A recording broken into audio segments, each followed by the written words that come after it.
Now we will look into the evaluation of integrals of the type integration 0 to 2 pi f of cos m theta or sin m theta d theta.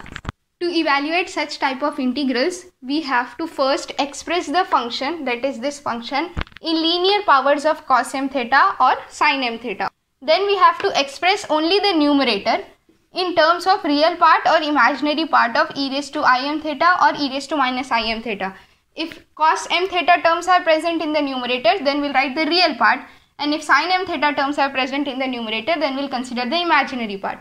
Now third, we will consider the closed curve mod of z equals to 1, which is a circle with center 0 and radius equal to 1. Now we know z is equal to r e raised to I theta.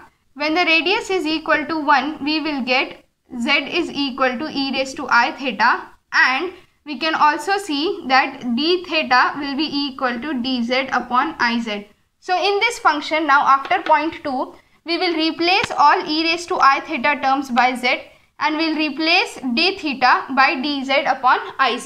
That is, we'll express all the theta terms in terms of z, and now we will have, instead of this integration, now we'll have integration over this closed contour C f of z dz. Now find the singular point of this function, find the residue of that function, and then we'll get the integration, which will be same for this also.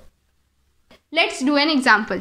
Consider this integration 0 to 2 pi 1 by a plus b cos theta d theta. Conditions are given as a is greater than 0 and also a is greater than mod of b. Step number 1 is to replace all cos theta, cos m theta and sin m theta terms in terms of linear power of cos m theta and sin m theta. You can see that it is already in a linear power, so we don't have to do any changes there.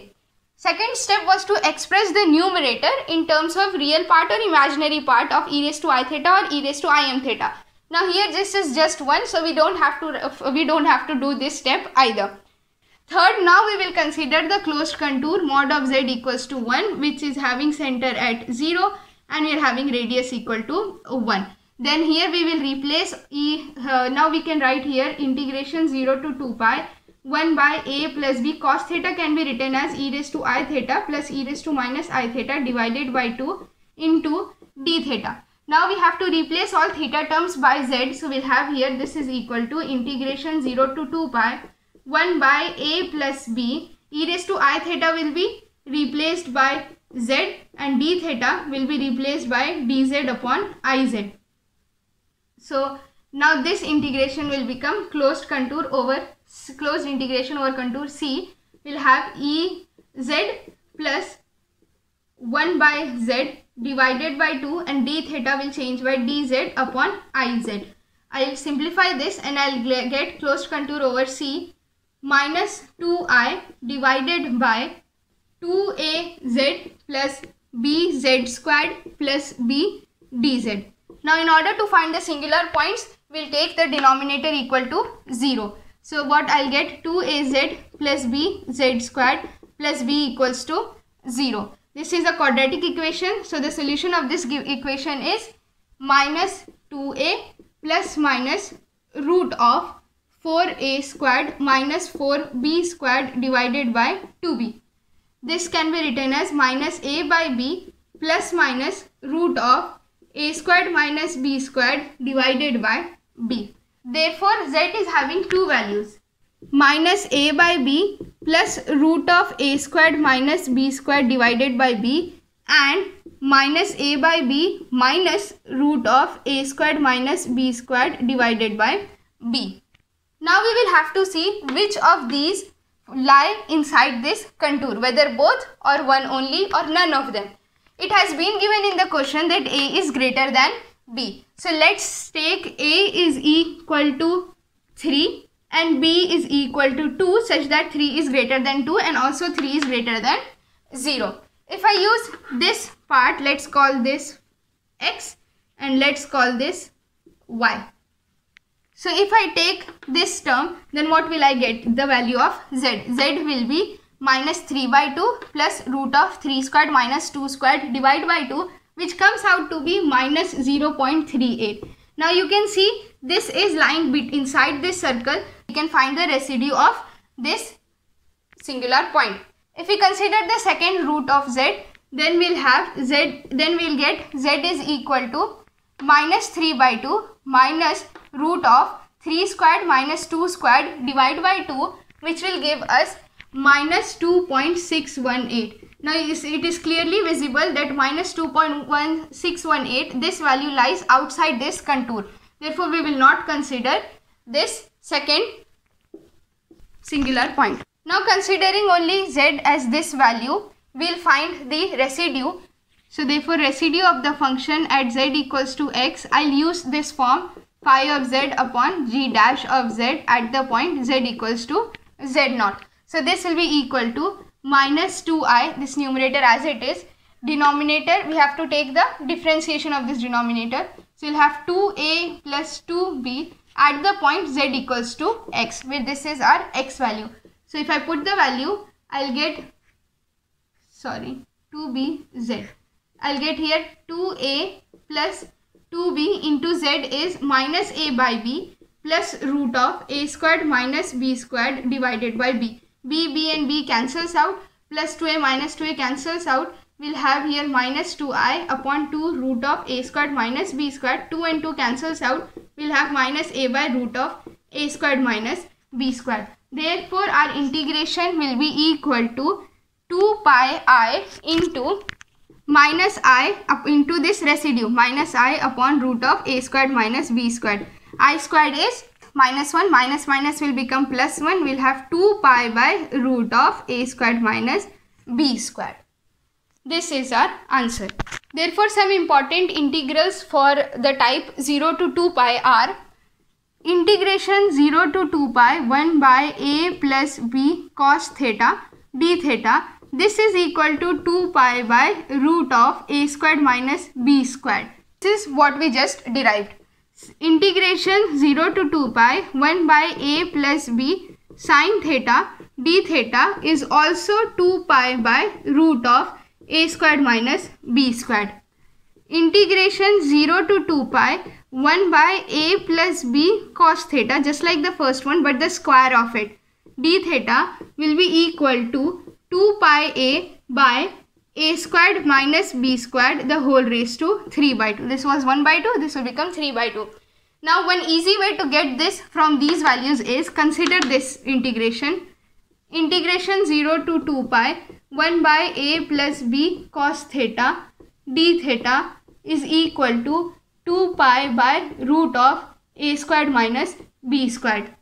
Now I am going to integrate this differentiate this entire thing with respect to a. Means differentiate the inside of this and differentiate this part with respect to a. What will I get? I'll get integration 0 to 2 pi minus a plus b cos theta, because this is raised to minus 1, and x raised to n minus 1, right? So this will be minus 2 d theta is equal to 2 pi into minus 1 by 2 a squared minus b squared the whole raised to minus 3 by 2 into 2a. So this comes out to be integration 0 to 2 pi. This minus and this minus cancels. We'll have 1 by a plus b cos theta the whole squared d theta is equal to 2 and 2 will get cancelled, and again we'll have here 2 pi a upon a squared minus b squared the whole raised to 3 by 2. This is how you get integration of 1 by a plus b cos theta the whole square d theta from integration of 1 by a plus b cos theta d theta.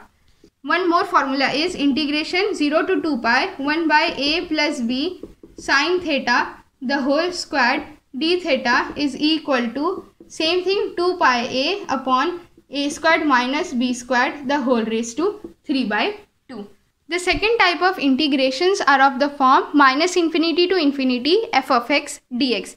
Here we are having two cases. Case 1 is if f of x is of the form only p of x upon q of x, where p of x and q of x are algebraic functions of x and do not have any common factors.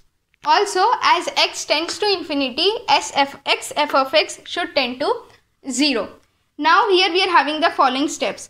So to solve these types of integrations, we'll first replace x by z. That is, f of x will be nothing but f of z. This x is not the real part of z. Okay. Second, find the singular point of the function f of z, and we'll also find its nature of its singularity. Third, when we do the integration f of z dz, that integration will be equal to 2 pi I into sum of the residues of all the singular points lying in the upper half of the complex plane plus pi I into sum of the residues of singular points lying on the real axis. If any of the singular points are lying below this axis, we will not take them into consideration when doing the integration. For example, let's consider the integration minus infinity to infinity 1 by x squared plus a squared dx.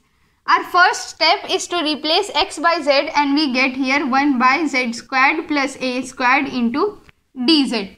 Now we will find the singular points. If I take z squared plus a squared equals to 0, I get z squared is equal to minus a squared. So we will get z equals to plus minus ia.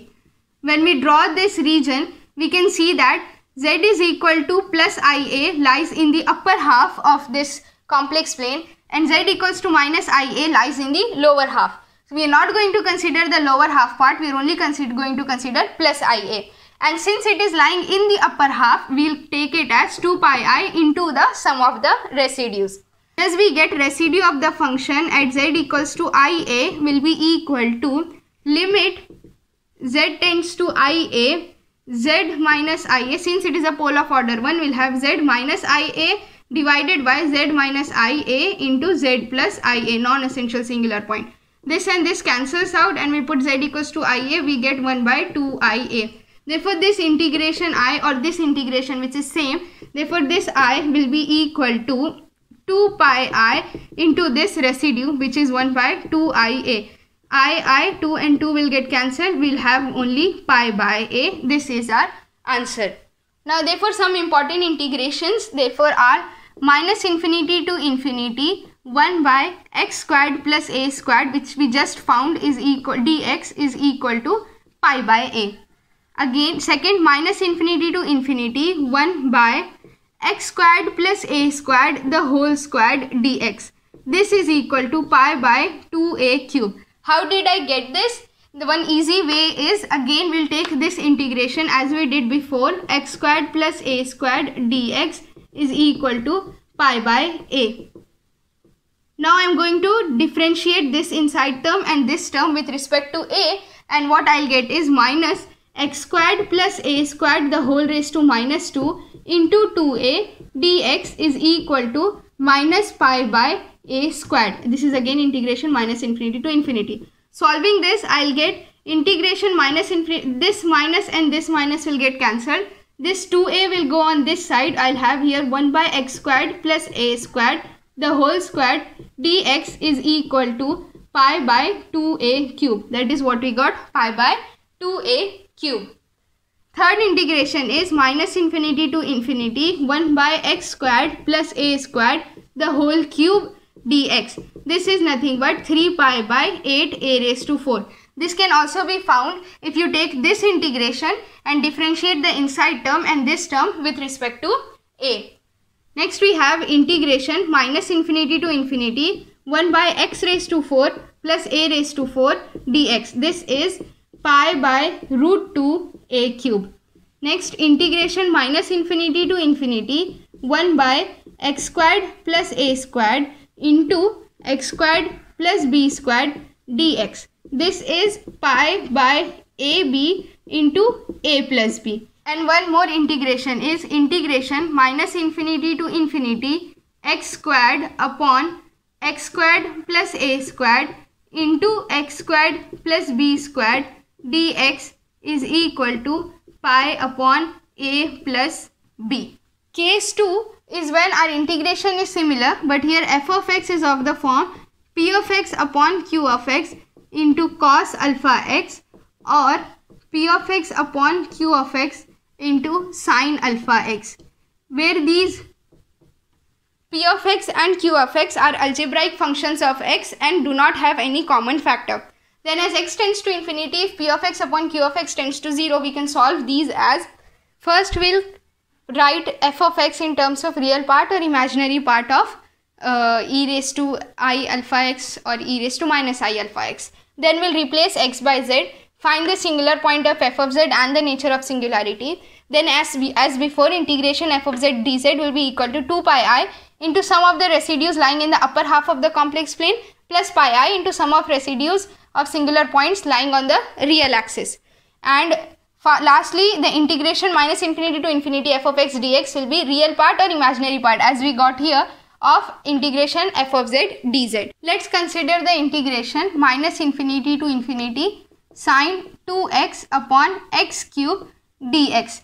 Now first I am going to write this in real part or imaginary part of exponential. So this is nothing but the imaginary part of e raised to I 2x upon x cube dx. Now I am going to replace x by z, imaginary part of integration e raised to I 2z upon z cube dz. Now find the singular point, we get z cube is equal to 0, we get z equals to 0, which is a pole of order 3. Therefore residue for nth order poles of the function at z equals to 0 will be equal to limit z tends to 0 1 by 2 into d squared upon dz squared z minus 0 the whole cube e raised to 2iz upon z cube. This is our integral which we are considering. So we'll have here limit z tends to 0 1 by 2, this z cube and this z cube will get cancelled. We'll have d squared upon dz squared e raised to 2iz. Differentiating this once, we will get 2I e raised to 2iz. Differentiating this again, we will get minus 4 e raised to 2iz. Therefore we'll have here limit z tends to 0 1 by 2 into minus 4 e raised to 2iz. Put the limit, we get minus 4 by 2, which is nothing but minus 2. Therefore our integration e raised to 2iz upon z cube dz is equal to pi I. Why we are taking pi I? Because z equals to 0 is lying on the real axis. Therefore we will take it as pi I into sum of this residue, that is minus 2, that will get minus 2 pi I. Therefore now integration minus infinity to infinity sine 2x upon x cube dx, our original integration, is equal to imaginary of this term, that is imaginary of minus 2 pi I. The imaginary of minus 2 pi I is only minus 2 pi. So this is our answer. Let's consider another integration. Integration minus infinity to infinity cos ax upon x squared plus b squared dx. Again first I will write this in real or imaginary part. So this is going to be the real part of e raised to iax minus infinity to infinity x squared plus b squared dx. Now I'll replace x by z and I'll have real part integration minus infinity to infinity e raised to iaz upon z squared plus b squared dz. I'll take this as my function and I'll find the singular point. So z squared plus b squared equals to 0. Z squared is equal to minus b squared, which implies z is equal to plus minus ib. Therefore we are having plus ib and we are having minus ib. You can see very clearly that minus ib is lying here. So we are not going to consider this point. We are only going to consider plus ib. Therefore residue of the function at z equals to ib is equal to limit z tends to ib z minus ib f of z, that is e raised to iaz upon z minus ib into z plus ib. It is because we use this formula because the z equals to plus ib is a pole of order 1. This will come out to be, this and this cancels, e raised to minus ab divided by 2ib. Now our integration minus infinity to infinity e raised to iaz upon z squared plus b squared dz will be equal to, since it is lying in the z equals to plus ib is lying in the upper half, we'll have here 2 pi I multiplied by the residue e raised to minus ab divided by 2ib. I and I cancels, 2 and 2 cancels, we'll have pi by b e raised to minus ab. Now integration minus infinity to infinity cos ax upon x squared plus b squared dx is the real part of pi by b e raised to minus ab. This is nothing but pi by b e raised to minus ab. This is our answer. Now we are going to look into the last topic of our complex analysis as branch points of the complex functions. Let's consider a complex function f of z which is equal to root z. That means what? Z raised to half. So therefore for each value z will have more than one value of f of z. Therefore this function here is our multi-valued function. We know z is equal to r e raised to I theta. Therefore we are having two branches. Let's call this w1, w, okay. So we'll have w1 will be equal to r raised to half e raised to I theta by 2, and the second branch will be equal to minus r raised to half e raised to I theta by 2. This can also be written as r raised to half e raised to I theta plus 2 pi by 2. Therefore we can say that root z is doubly valued. Now at the branch point, at this branch point, our function is not analytic. Just like how singular point, but singular point was for single valued functions.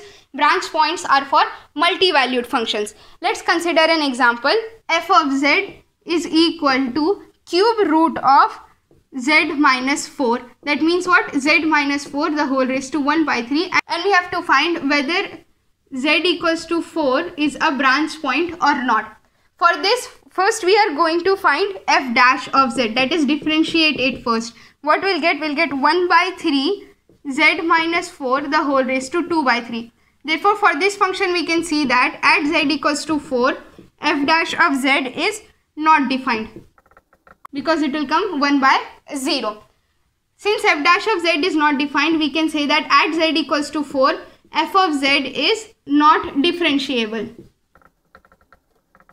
This means that f of z is not analytic because it is not differentiable. It is not analytic at z equals to 4. Since it is not analytic at z equals to 4, we can say that z equals to 4 is a branch point of this multi-valued function f of z, which is z minus 4 the whole power 1 by 3. Therefore, in order to find the singular point of a single valued function, we will find whether its function f of z is defined or not, right?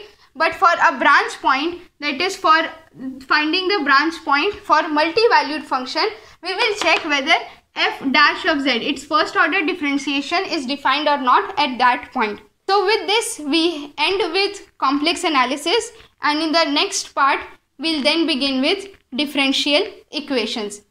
Till then, peace be upon you.